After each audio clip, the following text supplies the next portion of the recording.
And Bonds hits one high. Hits it deep. It is out of here. 7:56. Bonds stands alone. He is on top of the all-time home run list. Barry Bonds is just one of the players in Major League Baseball that has been linked to steroids and has broken records and changed the game forever. There's a period of time spanning from the late 1980s to the early 2000s that is known in baseball as the steroid era. Some of the statistics during this time period are eye-opening. The number of home runs hit increased drastically. As you can see by this chart, the number of home runs hit per 100 at-bats was at an all-time high during the 1990s and the 2000s, during the prime of the steroid era. There is an ongoing debate of the legalization of steroids in baseball, some in favor and some against.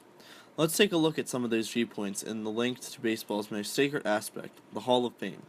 First, in favor of steroid users, and second, against steroid users. Barry Bonds deserves to be a first ballot. This whole idea that you're going to punish him and hold him out.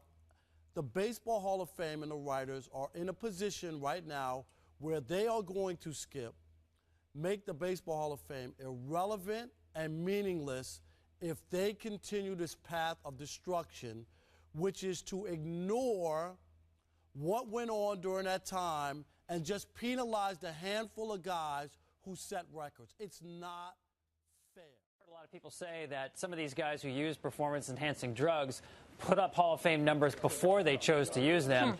I'm not one person who agrees with that kind of sentiment because I think based on your career win totals or home run totals, that doesn't give you the green light to go ahead then and cheat the game and those who play the game really to make it an unfair game. After all of my research, my opinion was unchanged. I believe that there is no room for steroid users in the Hall of Fame. Baseball is a sport that has a certain level of integrity to uphold.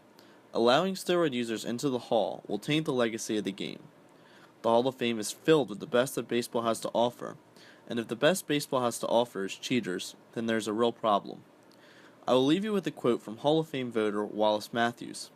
He explains why he will never vote for Barry Bonds, Mark McGwire, Roger Clemens, or anyone else linked with steroids, and he explains further by saying, "No matter how I try to justify it, none of those gentlemen can get past rule number 5, which reads as follows.